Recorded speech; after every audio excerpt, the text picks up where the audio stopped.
చూడండి, దేవుని వాక్యంలో కొన్ని వాక్య భాగాలు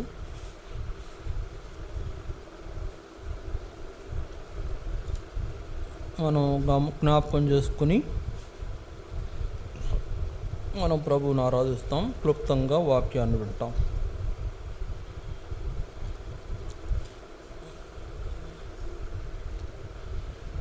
చూడండి, దేవుని వాక్యంలో హోషేయ గ్రంథం 14వ అధ్యాయం. హోషేయ గ్రంథం 14వ అధ్యాయం మొదటి 2 వచనాలను చదువుతాం. హోషేయ 14 మొదటి 2 వచనాలు. Page number 751. హోషేయ గ్రంథం 14వ అధ్యాయం మొదటి 2 వచనాలు. ఇశ్రాయేలు, నీ పాపము చేత నీవు కూలితివి గనుక నీ దేవుడైన యెహోవా తట్టుకు తిరుగుము. మాటలు సిద్ధపరుచుకుని యెహోవా యొద్దకు తిరుగుడి. మీరు ఆయనతో చెప్పవలసినదేమనగా, మా పాపములన్నీయు పరిహరింపుము. ఎడ్లకు బదులుగా నీకు మా పెదవులను అర్పించుచున్నాము. నీవు అంగీకరింపదగినవి అవే మాకున్నవి. చూడండి, నీవు అంగీకరింపదగినవి అవే మాకున్నవి. దేవుని సహాయం కొరకు చిన్న ప్రార్థన చేద్దాం.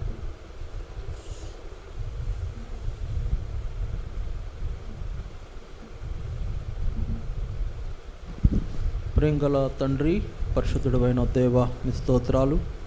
ఈ సమయంలో మీ వాక్యం తట్టు చూస్తుండగా సహాయం చేయండి. ఆరాధన కొరకు మమ్మల్ని అందరిని సిద్ధపరచుము. వాక్యం విని వాక్య ప్రకారం మిమ్మల్ని ఆరాధించినట్లు సహాయం చేయండి. ప్రభువా, ప్రతి ఒక్కరిని ఆరాధించి అనుభవం ఉంచండి. ఆరాధన మరి ఎవరు నిర్లక్ష్య పెట్టకుండా ప్రతి ఒక్కరు ఆరాధించినట్లుగా సిద్ధపరచుము. ముఖ్యంగా అనేకులు మరి మీ సన్నిధిగా ఇంకా రాని వారు ఉంటున్నారు. అటు వారిని సకాలంలో మీ సన్నిధికి తీసుకుంటాండి. ప్రభువా, మీరే మహిమ పొందవలసిందిగా ప్రార్థిస్తూ ఈ దినము మీరు మాకు అనుగ్రహించిన మరి గొప్ప రక్షణకై మిమ్మల్ని ఆరాధించినట్లు సహాయం చేయండి. మీరు మాకు ఇచ్చిన జీవితాలను బట్టి, మీరు మాకు చేసిన మేళ్లను ఉపకారములను బట్టి నిన్ను ఆరాధించినట్లు సహాయం చేయండి. మాతో మాట్లాడుము. నా నోట మీ మాటలు ఉంచుము. నీ ప్రజలకు కావలసిన మాటలు వెల్లడి చేయమని కోర్చు. మహిమ, ఘనత, స్తుతి, ప్రభావము మీకే ఆరోపిస్తూ యేసుక్రీస్తు వారి శ్రేష్టమైన నామమున మిమ్మల్ని స్తుతిస్తూ ప్రార్థించి వేడుకొనుచున్నాం తండ్రి. ఆమేన్.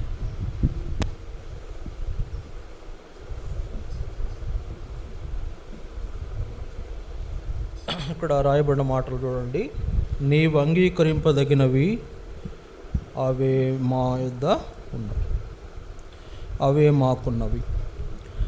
కాబట్టి దేవుని ప్రజలకు మరి దేవుడిని ఆరాధించవలసిన అవసరత ఉన్నది, లేదా దేవునికి అర్పించవలసిన అవసరత ఉంది. ఏంటంటే ఆరాధన అర్పించాలి. దేవునికి ఆరాధన అర్పించాలంటే ఆ యొక్క అనుభవంలో మనము దేవునికి అర్పించవలసినవి మరి ఎలాంటివి ఉండాలంటే దేవుడు అంగీకరించే వాటిని అర్పించాలి. మనం దేవుడు అంగీకరించే వాటిని మాత్రమే అర్పించాలి. అందుకని హోషేయ గ్రంథంలో ఇశ్రాయేలు ప్రజలు దేవునితో చెప్తున్న ఈ మాట, నీవు అంగీకరింపదగినవి అవే మా దగ్గర ఉన్నాయి. కాబట్టి దేవుడు అంగీకరించదగిన అర్పణలు లేదా దేవుడు అంగీకరించదగిన ఆరాధన చేసే అనుభవం మనకు అవసరము. చూడండి, దేవుడు ఆరాధన అంగీకరించాలి. బాగా అర్థం చేసుకోండి, దేవుడు ఆరాధన అంగీకరించాలి. దేవుడు అంగీకరించిన ఆరాధన నువ్వు చేసినా కూడా వ్యర్థమే. దేవుడు అంగీకరించిన ఆరాధన చేసినా కూడా వ్యర్థమే. దేవుడు ఆ ఆరాధనను లక్ష్య పెట్టడు, దేవుడు ఆరాధనను త్రోసిపెడతాడు. అందువలన దేవుడు అంగీకరించేటువంటి ఆరాధన మనము చేయాలి. ఎవరి ఆరాధన పడితే వాళ్ళ ఆరాధన దేవుడు అంగీకరించడు. అయితే వాళ్ళలాగా నేను కూడా మనుషునే కదా, వాళ్ళని అంగీకరించినట్టు నన్ను కూడా అంగీకరించాలని మనం అనుకోవచ్చు. కానీ మనం మనుషులైనంత మాత్రాన వాళ్ళ ఆరాధన అంగీకరించిన అంత మాత్రాన మన ఆరాధన కూడా అంగీకరించాలని లేదు. కాబట్టి దేవుడు మన ఆరాధన అంగీకరించేలాగున ఆరాధిస్తే అంగీకరిస్తాడు. చూసారా, ఆరాధించేది ఎలాగ ఆరాధించాలంట? ఆయనకు అంగీకారమైన ఆరాధన చేయాలి. ఆయన అంగీకరించే ఆరాధన చేయాలంటే ఆ లక్షణాలు మనలో ఉండాలి. చూడండి, బైబిల్లో అనేకులు ఆరాధించారు, కానీ ఆరాధనలో అన్ని ఆరాధనలు ఆయన అంగీకరించినట్లు అనేక విషయాల్లో బైబిల్లో మనం చూస్తాం. చూడండి, ఈ దినము మనం ఒక వ్యక్తిని జ్ఞాపకం చేసుకుంటాం. ఎవరంటే ఆయన హేబేలు. హేబేలు అనేటువంటి వ్యక్తి ఎవరయ్యా ఈయనంటే, ఈ సృష్టిలోనే నాలుగో వ్యక్తి.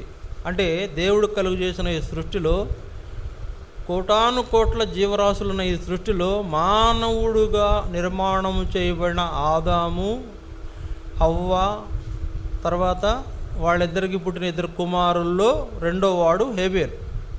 కనుక సృష్టిలోనే 4వ మానవుడు హేబేలు.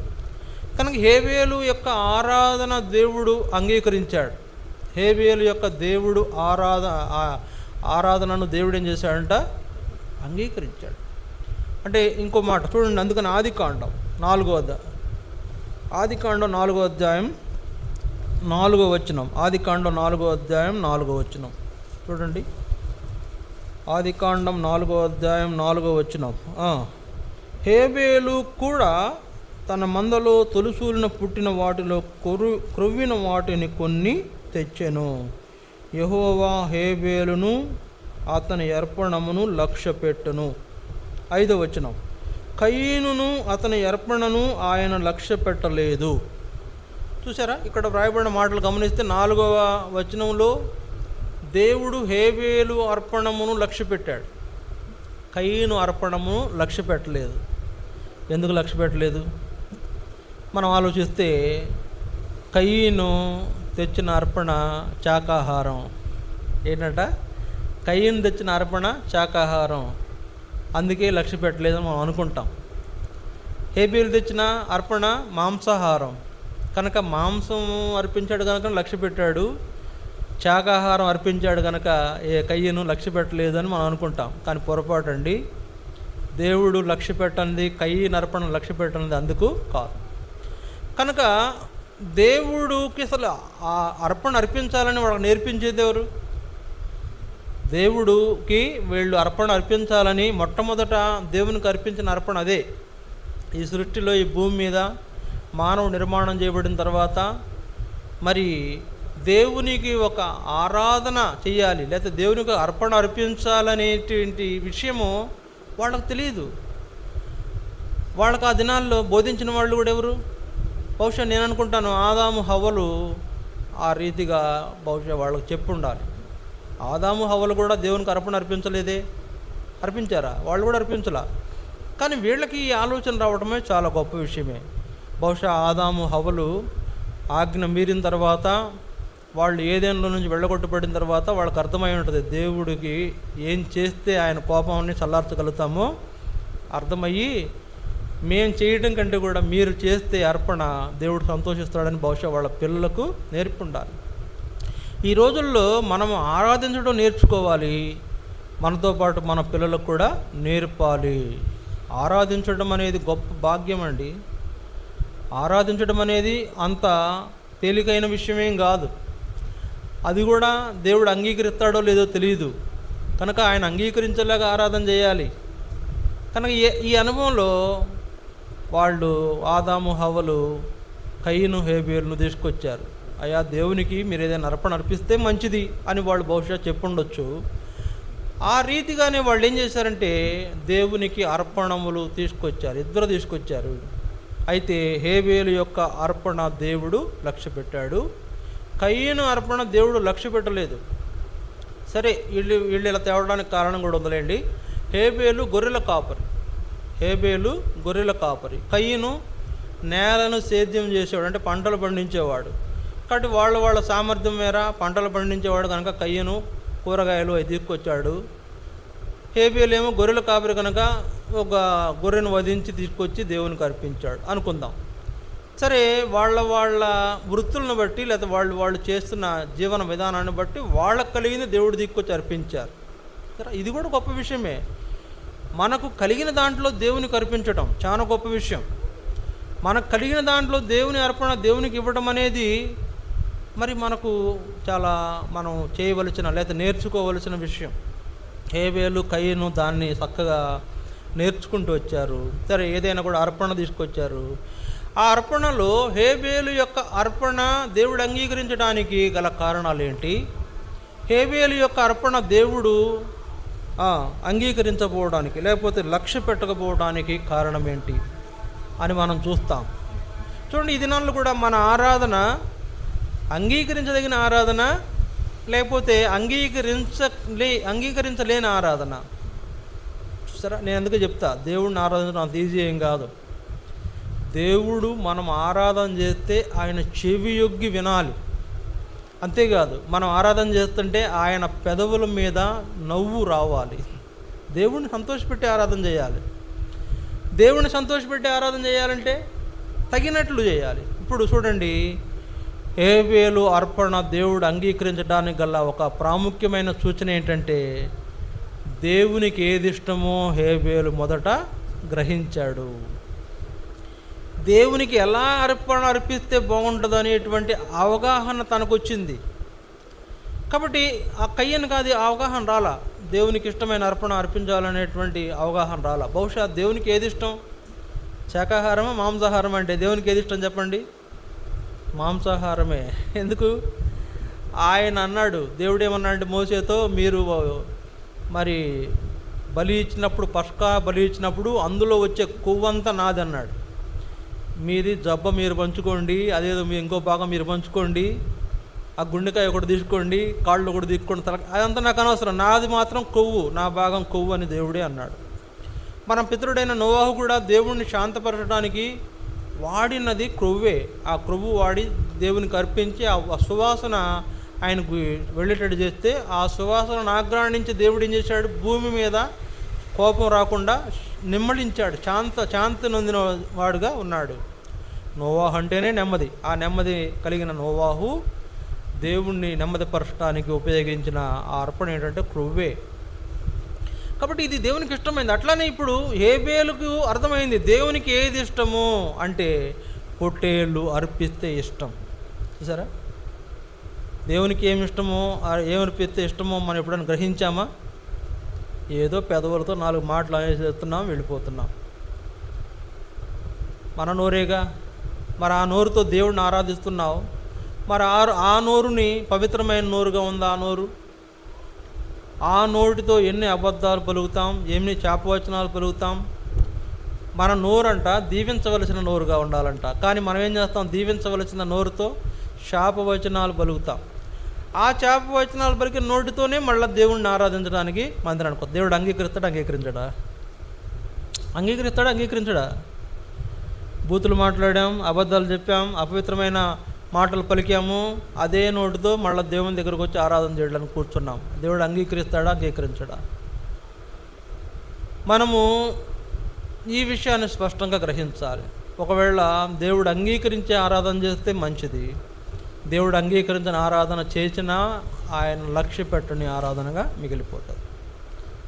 కాబట్టి హేబేలు ఆయనకు అర్థమైంది దేవునికి ఇదైతే బాగుంటుంది, దేవునికి ఏమి ఇష్టమో దేవుని మనసెరిగిన అర్పణ అర్పించాడు. దేవుని మనసెరిగి అర్పించాడు. ఏమిష్టం చూడండి, మంచి మిట్ట మధ్యాహ్నం దేవుడే మన ఇంటికి వచ్చాడు అనుకోండి, మంచి మిట్ట మధ్యాహ్నం వచ్చాడు, ఏమి ఇవ్వాలి ఆయనకు?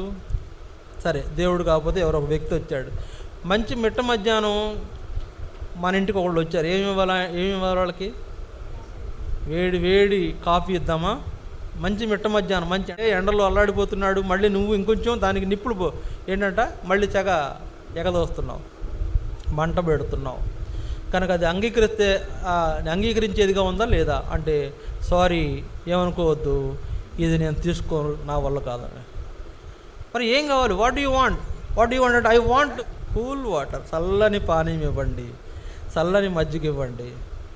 చూడండి, ఎందుకు చెప్తున్నానంటే, ఒక వ్యక్తి మనుషుడే కానిది ఏదన్నా ఆ సమయానికి తగినట్టుగా నువ్వు ఏదైనా ఇవ్వకపోతేనే దాన్ని రిజెక్ట్ చేస్తుంటే, దేవుడు ఎందుకు రిజెక్ట్ చేయడు? చెప్పండి. దేవుడిని అందుకే అడగాలి మనం, ప్రభువా నీకేం కావాలి? నేను ఎలా సంతోషపెట్టగలను, నేను ఎలాగా నేను నీకు అర్పించుకొని నిన్ను ఆనందింపజేయగలను అని దేవుణ్ణి అడగాలి మనం. లేకపోతే ఆయన లోపల సంగతులు గ్రహించి అలాంటి అనుభవంలోనే ఆయనకు అర్పించి ఆరాధించాలి. చూడండి, హేబేలు యొక్క మొదటి లక్షణం ఏంటంటే దేవునికి ఏమి ఇవ్వాలనేది తెలుసుకున్నటువంటి వాడుగా ఉన్నాడు. సరే, దేవునికి ఏం అర్పించాలనే విషయము తెలిసిన వాడుగా ఉన్నాడు. మొట్టమొదటి విషయం మనం జ్ఞాపకం చేసుకుంటాం. సరే, ఏం అర్పించాలనే విషయం తెలిసిన వాడు గుండి తీసుకొచ్చి పొట్టేలుని అర్పించాడు. ఆ పొట్టేలుని అర్పించినటువంటి ఈ యొక్క హేబేలు దేవునికి అంగీకారమైన అర్పణ అర్పించాలని ఆలోచించడం అనేది చాలా గొప్ప సంగతిగా ఉంది. ఇప్పుడు ఆయన గొప్ప చూడండి, హెబ్రీ పత్రికలో కొన్ని మాటలు చూస్తాం. హెబ్రీ 11వ అధ్యాయం 4వ వచనం. హెబ్రీ 11వ అధ్యాయము 4వ వచనం చూడండి, అక్కడ కొన్ని మాటలు చూసుకుంటాం, ముగిస్తాం. హెబ్రీ 11:4 విశ్వాసమును బట్టి హేబేలు కయీను కంటే శ్రేష్టమైన బలి దేవునికి అర్పించెను. చూడండి, ఇక్కడ మనం చూస్తున్నాం దేవునికి ఏం అర్పించాడంట? శ్రేష్టమైనది అర్పించాడు. హేబేలు దేవునికి ఏం అర్పించాడు? శ్రేష్టమైన దాన్ని అర్పించాడు. అంటే చూడండి, ఒక మాట ఉంది యాకోబు పత్రికలో 1వ అధ్యాయంలో 14వ వచనంలో 17వ వచనంలో ఏం రాయబడింది? మనకు ప్రతి ఆశీర్వాదము జ్యోతిర్మయుడగు తండ్రి యొద్ద నుండి మన యొద్దకు వచ్చును. పరలోక సంబంధమైన ప్రతి ఈవి దేవుని సంబంధమైనదై జ్యోతిర్మయుడకు తండ్రి యొద్ద నుండి మన యొద్దకు వచ్చును అని వ్రాయబడింది. పరలోకం నుండి ప్రతి ఆశీర్వాదానికి మనకు అంటే శ్రేష్టమైన ఈవిళ్ళు మనకి ఇస్తుంటే దేవుడు, మనం దేవునికి ఇచ్చే ఎలాంటివి ఉండాలా? శ్రేష్టమైనవి ఉండాలి. కాబట్టి హేబేలుకు అర్థమైంది దేవునికి శ్రేష్టమైన వాటిని ఇవ్వాలి, శ్రేష్టమైన అర్పణ అర్పించాలి, శ్రేష్టమైన ఆరాధన చెయ్యాలి. కాబట్టి ఇక్కడ మనం గమనిస్తున్న ఈ సంగతిలో దేవుడికి ఏమి ఇస్తే బాగుంటుందో అని ఆలోచించిన ఆ హేబేలు శ్రేష్టమైన బలిని అర్పించాడు. అంటే చూడండి, శ్రేష్టమైన బలి అంటే లోపం లేదు, ఏ లోపం లేని అర్పణ, తగిన అర్పణ, దేవుడు మెచ్చే అర్పణ, శ్రేష్టమైన అర్పణ అంటే దాంట్లో ఏ లోపం లేదు. మనం కొంతమందిని చూస్తాం, మన అర్పణలో లోపం ఉంటుంది. ఏంటా లోపం? మలాకీ గ్రంథంలో రాయబడింది, మీరు శాపమైన వాటిని నాకు అర్పిస్తున్నారు అన్నాడు దేవుడు. మీరు నాకు శ్రేష్టమైనవి ఉండగా మీరు నాకు ఏమడుతున్నారు? కుంటి వాటిని మీరు నాకు అర్పిస్తున్నారు అంటున్నాడు మలాకీలో. శ్రేష్టమైనవి అర్పించవలసిన మానవుడు దేవునికి అర్పించేటువంటి విషయంలో శాపగ్రస్తమైనవి, మంచివి ఉండగా చెడ్డవి చూసారా దేవునికి అర్పించే. నేను చాలాసార్లు చెప్తా, చినిగిపోయిన కాగితాలు అంటే నోట్లు వేయబాకండి అర్పణల్లో. నా దగ్గర ఎంత కట్ట ఉంది. చినిగిపోయిన కాగితాలు అంటే డబ్బులు అర్పణ పెట్టిలో వేయబాకండి అని చెప్పాను నేను. అంటే అది దేవుడు అంగీకరించిన అర్పణగా ఉంటుంది. అందువల్ల మనం దేవునికి ఇచ్చే భాగం మనమేమో మంచిది ఉంచుకుంటాం, దేవునికి ఏమో ఇది చినిగిపోయింది, చీకిపోయింది, లెక్కల్లోకి రానిది, ఎవడైనా చూడంగానే ఏంది రిటర్న్ ఉందని పక్కన పడేసి దేవునికి అర్పిస్తూ ఉంటాం. ఏమండి, మనుషుడే మెచ్చుకోడు, నువ్వే మెచ్చుకో. అది ఎవరైనా దిక్కొచ్చి నీకు ఇస్తాడు, నువ్వే మెచ్చుకో. మరి దేవుడు ఎలా మెచ్చుకుంటాడు? అందువల్ల శాపమైన దాన్ని అర్పించువాడు వంచకుడు అన్నాడు దేవుడు. శాపమైన దాన్ని అర్పించువాడు వంశకుడు. లేకపోతే శ్రేష్టమైనవి ఉండగా వాటిలో కొన్ని ఏంటంట విహీనమైనవి ఏదైనా ఉంటే వాటిని అర్పించడం శాపము అని. కాబట్టి హేబేలు అర్పించిన అర్పణ శ్రేష్టమైన అర్పణ. హేబేలు చేసిన ఆ బలి యాగము దేవునికి ఎంతో శ్రేష్టమైనదిగా కనపడింది. కాబట్టి నా తలంపు మొదటిగా అంటే ఏమి ఇవ్వాలి, దేవునికి ఏమి ఇస్తే ఆయన సంతోషిస్తాడంటే దేవుడికి ఏమిచ్చాడు? హేబేలు శ్రేష్టమైన బలిని అర్పించాడు. ఆయన మొదటి సంగతి ఏంటంటే హేబేలు దేవునికి శ్రేష్టమైన బలిని అర్పించుట. రెండవది చూడండి, అదే 11వ అధ్యాయం హెబ్రీ పత్రిక 4వ వచనం. అదే 11వ అధ్యాయము 4వ వచనం చూడండి. విశ్వాసమును బట్టి హేబేలు కయ్యూను కంటే శ్రేష్టమైన బలిని అర్పించెను. ఇక్కడ మనం చూస్తున్నాం రెండవది ఏముంది? హేబేలుకు విశ్వాసం ఉంది. హేబేలుకి ఏముంది? విశ్వాసం ఉంది. మన మందిరానికి ఎందుకు వచ్చాం, లేకపోతే దేవుడిని ఎందుకు వెంబడిస్తున్నాం అనంటే మనకి ఏముంది? ఆయన అంటే విశ్వాసం ఉంది. దేవుడు అంటే మనకు విశ్వాసం ఉంది, అందుకే ఆయనను వెంబడిస్తున్నాం, లేకపోతే అందుకే ఆయన మందిరానికి వచ్చాం. ఆయన ఆరాధించడానికి వచ్చిన ఈ యొక్క అనుభవంలో విశ్వాసం గలవారమై ఆయన ఆరాధించాలి, విశ్వాసం గలవారమై ఆయనకు అర్పించాలి. అందువలన రెండవ లక్షణం ఏంటంటే హేబేలులో ఉన్న లక్షణం విశ్వాసం. అది కయ్యనుకు లేదు. కయ్యనుకు శ్రేష్టమైనవి దేవునికి ఇవ్వాలని అనిపించలేదు. రెండోది కయ్యనుకు విశ్వాసం లేదు, దేవుడు అంటే విశ్వాసము లేదు. కాబట్టి హేబేలు యొక్క అర్పణలో కనపడే రెండో లక్షణం ఏంటంటే విశ్వాసము కలిగిన వాడై దేవునికి అర్పించాడు. కనుక దేవుడు ఆరాధన చేసే వాళ్ళలో విశ్వాసాన్ని కూడా చూస్తాడు. దేవుడు అర్పణ అర్పించేటువంటి వాళ్ళలో విశ్వాసం కలిగి ఉన్నాడు లేదు కూడా చూస్తాడు. ఆయన అంగీకరించాలంటే అదొక క్వాలిటీ మనలో ఉండాలి, విశ్వాసం. మంచి విశ్వాసిగా ఉన్నావా, ఆ అర్పణ దేవుడు లక్ష్య పెడతాడు. కాబట్టి హేబేలులో ఉన్న రెండవ లక్షణం ఏంటంటే విశ్వాసముతో అర్పించుట అనే రెండవ లక్షణం. మనం కూడా విశ్వాసముతో ఆరాధన చేయాలి. దేవుడు మన ఆరాధన మెచ్చుకోవాలన్నా అంగీకరించాలన్నా విశ్వాసంతో ఆరాధన చేసే అనుభవం మనకు ఉండాలి. మూడోది చూడండి, అదే హెబ్రీ 11వ అధ్యాయం 4వ వచనం. హెబ్రీ 11:4 మూడవ వరుస. అతడు విశ్వాసమును బట్టి నీతిమంతుడని సాక్ష్యము పొందెను. హేబేలు యొక్క అర్పణలో కనబడే మూడో లక్షణం ఏంటంటే నీతిమంతుడు. కనుక అర్పణ అర్పించిన హేబేలులో ఉండే అతి శ్రేష్టమైన లక్షణం మూడో లక్షణం ఏంటంటే నీతిమంతుడు. అతనిలో ఏమీ స్వనీతి లేదు, దుర్నీతి లేదు. దేవుని నీతి కలిగిన వాడు హేబేలు. ఎందుకంటే ఆయన ద్వారా నీతిమంతులుగా తీర్చబడేది మనకి ఇవ్వబడిన గొప్ప ధన్యత. ఆ ధన్యత ఆ కాలంలో మనకంటే ఈ రోజుల్లో వాక్యం వినాలి, సువార్త వినాలి, తర్వాత ఏం చేయాలా? రక్షణ పొందాలా, మారు మనసు పొందాలా, పాపక్షమాపణ పొందాలా, బాప్తిస్మం పొందాలా, ఆత్మనిక్షేపణ పొందాలా, వరాలు పొందాలా, మందిరంలో నీకో స్థానం సంపాదించుకోవాలా, ఇవన్నీ ఉన్నాయి. ఆ రోజుల్లో అవేమీ లేవు. ఆ రోజుల్లో దేవుడు మానవుల లోపలున్న విశ్వాసాన్ని బట్టి గుర్తించేవాడు. వాళ్ళ యొక్క విశ్వాసాన్ని బట్టి వాళ్లను ఆయన తన ఏర్పాటు వారికి అనుగ్రహించేవాడుగా ఉన్నాడు. కనుక హేబేలు విశ్వాసము బట్టి నీతిమంతుడిగా తీర్చబడిన అనుభవంలో హేబేలు ఉన్న అటు అనుభవము దేవుడు అర్పణ లక్ష్య పెట్టడానికి కారణమైంది. నీతిమంతుడైన హేబేలు. సరే, మత్తయి సువార్తలో చోట రాయబడింది, నీతిమంతుడైన హేబేలు మొదలుకొని బరకియా కుమారుడైన జకరియా వరకు అందరూ హతసాక్షులైనారంట, చనిపోయినారంట. ఎవరు హతసాక్షులు లిస్టు చెప్తూ నీతిమంతుడైన హేబేలు మొదలుకొని బరకియా కుమారుడైన జకరియా వరకు అందరూ అందరి రక్తం వాళ్ళ మీద సాక్ష్యమిస్తుంది అని వాక్యంలో రాయబడింది. కనుక నీతిమంతుడైన హేబేలు అని పిలువబడిన ఆ యొక్క హేబేలు అర్పణ దేవుడు అంగీకరించడానికి గల మూడవ కారణం. నీతిమంతుని యొక్క అర్పణ దేవుడు అంగీకరిస్తాడు. నీతిమంతుడు అంటే ఏంటంటే దుర్నీతి లేనివాడే కదా. దుర్నీతిపరుడు పాపం చేసినవాడు కదా. పాపం చేసినవాడు ఆరాధన చేస్తే దేవుడు ఒప్పుకుంటాడా? ఇప్పుడు దేవుడికి ఆరాధన అంటే ఎలా ఉండాలంటే, ఆయన అంగీకరించే ఆరాధన ఎలా ఉండాలంటే, దేవుని ఏర్పాట్లు జీవించే వ్యక్తి నీతిమంతుడిగా, దేవుని నీతి కలిగి జీవించే వ్యక్తి అయి ఉండాలి. మన స్వనీతి కాదండి, దేవుని నీతితో మనం జీవించాలి.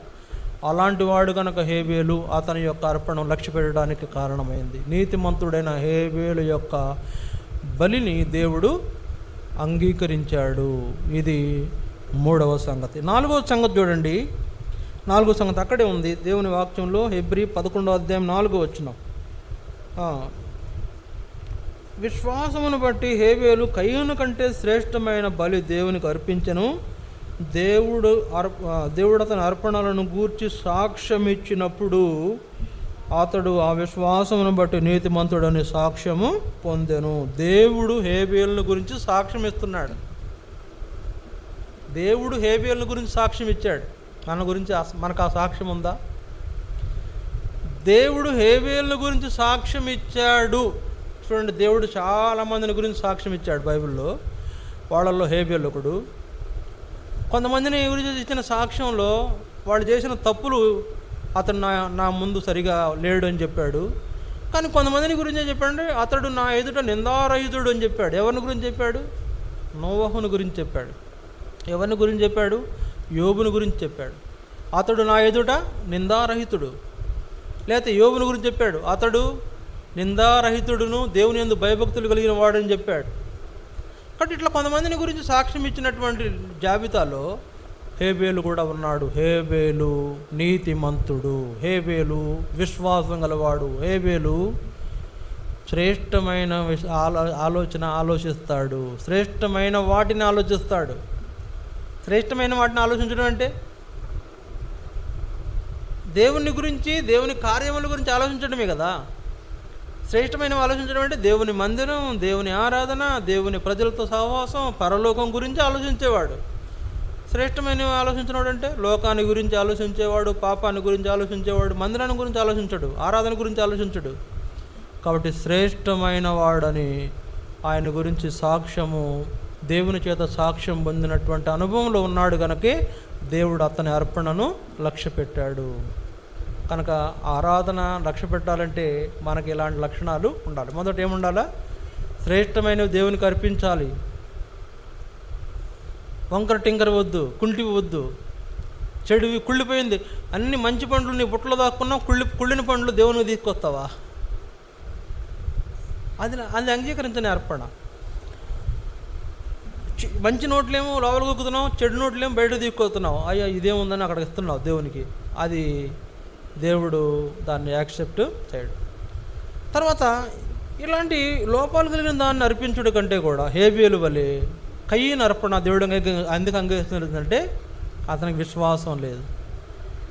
కయీను అర్పణ అంగీకరించకపోవడానికి గల కారణం ఏంటంటే అతనికి విశ్వాసం లేదు, అతను నీతిమంతుడు కాదు, అతని జీవితంలో శ్రేష్టమైన జీవితం కాదు. తర్వాత అతనికి దేవుని దగ్గర మంచి సాక్ష్యము లేదు. అందుకే అతను అర్పణ అంగీకరించాల దేవుడు. కయీను అర్పణ అంగీకరించాలి. అంతేకాదు కయీను శపించాడు కూడా. ఆ తర్వాత సందర్భంలో కయీను శపించాడు. హేబేలును చంపాడన్న కారణం చేత కయీను శపించాడు. రేపొద్దున హతసాక్షుల లిస్టులో మొట్టమొదటిగా ఉన్న హేబేలు పరలోకంలో హెచ్చించబడి, పరలోకంలో అందరి ఎదుట, సకల పరిశుద్ధుల ఎదుట, దేవదూతల ఎదుట, పెద్దల ఎదుట అందరి ముందు హేబేలు నిలబెట్టి అతనికి పొగడతా లేకపోతే జీవ కిరీటం ధరింపజేసిన అనుభవంలో హేబేలు ఉన్నాడంటే కారణం దేవుడు అంగీకరించే జీవితం, దేవుడు అంగీకరించే అర్పణ, దేవుడు అంగీకరించే సాక్ష్యం, దేవుడు అంగీకరించే విశ్వాసం, దేవుడు అంగీకరించే నీతి కలిగిన వాడు కనుక అతని అర్పణ అంగీకరించినట్లు మన అర్పణ కూడా, మన ఆరాధన కూడా అంగీకరించాలంటే ఏం చేయాలా? దేవునికి తగినట్లుగా మనం ఉండాలి. యేసు ప్రభువుని మన కొరకు అప్పగించి కలువరి శిలువలో చేసిన బలియాగాన్ని బట్టి మనం రక్షించబడ్డ సంగతి మనం మర్చిపోకూడదు. ఈ రక్షణ మనకు మార్కెట్లో కొనుక్కుంటూ వచ్చింది కాదు. ఈ రక్షణ మన బాబాయో మన ఇరుగు పొరుగు వాళ్ళు ఇచ్చింది కాదు. ఈ రక్షణ ఏదో అదృష్టవశాత్తు నీ ఒళ్ళోకి వచ్చి పడింది కాదు. దీని కొరకు ఒక ఆయన క్రయం చెల్లించాడు, దీనికి ఒక ఆయన రక్తం గార్చాడు. ఆయన రక్తం గార్చగా వచ్చిన ఈ గొప్ప రక్షణ నీకు ఇచ్చిన తరువాత కూడా నీ అర్పణ లేదా నీ ఆరాధన అంగీకరించని ఆరాధన చేసి దేవునికి అన్నీ బాగున్నప్పుడు కుంటిదాన్ని ఎలా అర్పించకూడదో, దేవుడు చేసిన కార్యాలను బట్టి, దేవుడు మనకు చేసినటువంటి మేళ్లను బట్టి మన యొక్క ఆరాధనలో లోపం లేని ఆరాధన మనకు చేయాలి. అంటే హార్ట్లీగా చేయండి, హృదయమారా చేయండి. పైపైన పూసుకున్న మాటలు, పెదవుల మాటలు వద్దు, హృదయంలో నుంచి చేయండి ఆరాధన.